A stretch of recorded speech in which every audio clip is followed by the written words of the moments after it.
Assalamualaikum teman-teman, selamat datang kembali di channel saya. Apa kabar hari ini teman-teman? Semoga sehat selalu. Dan apa kabarnya untuk sahabat-sahabat Kicau Mania dimanapun kalian berada. Nah teman-teman, kali ini saya akan kembali sharing atau ya berbagi pengetahuan seputar murai batu. Masih seputar murai batu karena akhir-akhir ini saya juga ya berpikir untuk bisa membuat konten yang lain. Tapi untuk mencapai 1000 subscriber ini mudah-mudahan minggu-minggu ini tercapai. Teman-teman bantu, silahkan klik tombol subscribe-nya. Dan semoga saya juga bisa lebih semangat untuk membuat video-video selanjutnya. Teman-teman, saya jaraknya agak lama nih untuk membuat video dari video. Maksudnya rentan atau intensitas saya membuat videonya agak lama. Ya, tapi saya tetap akan selalu membuat konten-konten yang bermanfaat untuk teman-teman semua di sana.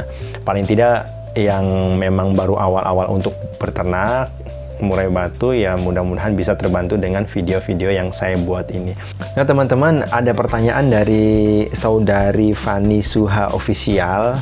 Nah ini katanya dia nanyakan, bikin video murai gagal mabung om, bagaimana cara menanganinya bulu rusak sampai botak. Nah, kali ini saya akan membahas seputar itu. Jadi murai batu yang memang gagal mabung itu cirinya seperti apa dan lain sebagainya. Oke teman-teman, kita langsung ke videonya aja.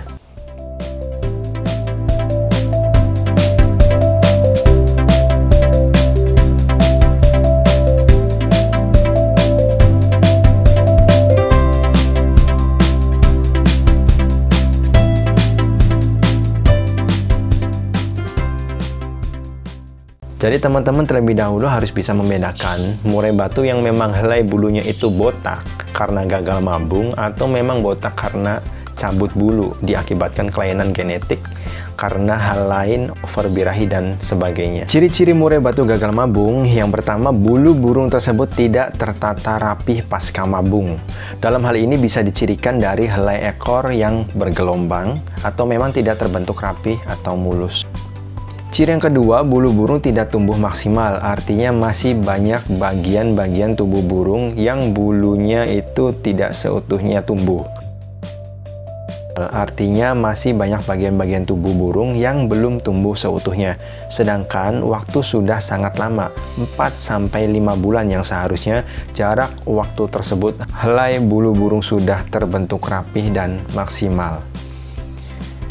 Ciri yang selanjutnya, ini masih sedikit sangat berkaitan dengan ciri sebelumnya, yaitu jatuhnya atau turun bulunya tidak kontinu atau berkelanjutan. Jadi jaraknya sangat lama antara turun bulu ekor dan bulu sayap, atau bahkan bulu kepala dan lainnya.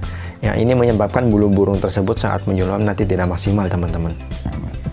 Burung akan berhenti berbunyi, sudah pasti, dan bulu burung tersebut menjadi tidak karuan.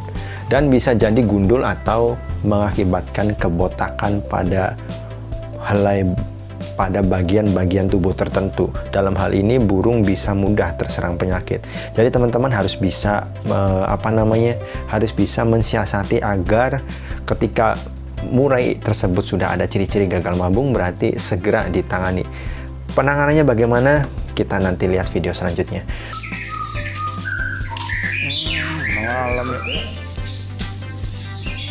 Teman-teman, mabung yang tidak tuntas biasanya terjadi akibat beberapa faktor, terutama kelalaian pada sang pemilik burung itu sendiri. Nah, kalau memang burung kamu gagal mabung, berarti koreksi dulu ya, bisa jadi akibat kamu sendiri loh. Pertama, dalam beberapa kasus yang sering dilakukan oleh pemilik dalam menangani murai batu yang sedang mabung, tetapi mabungnya tidak pernah selesai atau lama, antara lain kayak guru baca ya. Biasanya teman-teman karena kesal atau merasa kasihan terhadap burung yang ia pelihara, akhirnya nekat merontokkan bulu secara paksa dengan cara mencabuti bulu-bulu yang sebenarnya belum saatnya rontok dengan harapan akan tumbuh bulu baru. Jadi kadang kita kan kesal teman-teman, lalu kita mencabut bulunya itu secara paksa. Jadi belum waktunya mabung kok nggak copot-copot, nggak lepas-lepas bulunya, atau ekornya nggak lepas-lepas, kita cabut paksa. Nah itu bisa jadi mengakibatkan bulu burungnya itu nanti tumbuhnya tidak maksimal karena tidak alamiah ketika lepas helainya itu. Jadi lepas bulunya itu tidak alamiah. Kita paksa ya otomatis rasa nyaman burungnya juga kan pasti akan terganggu. Hal seperti ini sebenarnya bukan solusi yang tepat, bahkan akan berdampak negatif terhadap burung itu sendiri.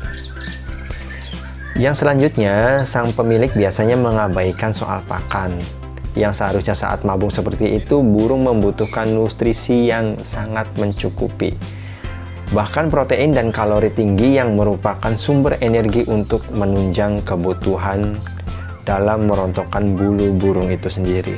Makanan sumber energi tersebut bisa berupa kroto segar, jangkrik muda, atau maksudnya jangkrik muda ini jangkrik yang belum keluar sayapnya teman-teman. Jadi jangkrik yang masih muda, lalu jangkriknya juga sudah diberi makanan yang bergizi, artinya jangkriknya sudah makan sayuran dulu atau makanan-makanan pilihan yang memang kita fokuskan untuk di penangkaran.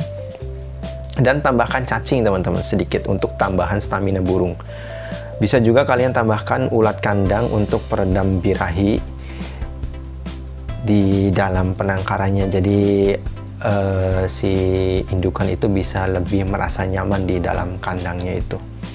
Yang selanjutnya teman-teman, kenapa burung itu gagal mabung? Karena saat di awal waktu mabung, sang pemilik tetap melombakan burung mabung itu. Jadi waktunya turun bulu karena memang eventnya event besar, lalu kita paksakan untuk diikutkan ke event atau ke lomba-lomba kicauan.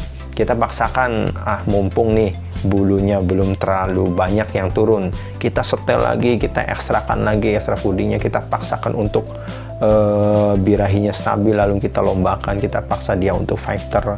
Nah itu ya bisa mengakibatkan gangguan pada psikis burung yang seharusnya dia masa istirahat, dia paksakan untuk berlomba. Mungkin saja di lapangannya baik, tapi begitu setelah dari lapangan kondisinya akan menjadi drop, lemah dan sebagainya. Apalagi dengan kondisi dipaksakan, ya itu menurut saya sih harus bisa dihindari oleh para penghobi kicauan ya, karena posisinya itu ada masa-masa tersendiri atau waktu-waktu tersendiri yang memang harus kita harus kita siasati. Kalau memang burung udah waktu istirahat ya harus istirahat. Yang selanjutnya teman-teman, tidak memberi banyak waktu untuk burung beristirahat, terutama malam hari. Contohnya sangkar yang tidak dikerodong atau membiarkan burung mabung tersebut terkena angin dan sinar matahari. Wah ya, ini bisa-bisa burung yang lagi mabung ini ngambek ya teman-teman. Ya teman-teman, jadi membiarkan burung itu istirahat total. Artinya ketika bulunya itu lagi mulai turun, berarti sebisa mungkin kita mengistirahatkan burung itu secara optimal, mengurangi aktivitas buka kerodong. Jadi ketika kita membersihkan kandang, ya kita tidak terlalu sering, bahkan kita juga lebih baik itu jarang untuk membersihkan kandang. Artinya bukan berarti kita biarkan kotor dalam kandang, jadi kita menyesuaikan. Kalau memang kita mau membersihkan, bersihkan, tapi tidak mengganggu aktivitas di dalam kandang itu sendiri. Ya kita maksimalkan sebisa mungkin agar di dalam kandang juga kelembaban tercukupi, lalu udara juga tetap segar di dalam kandangnya, atau hal-hal lain yang penunjang untuk bisa membuat burung di dalam sangkar itu nyaman.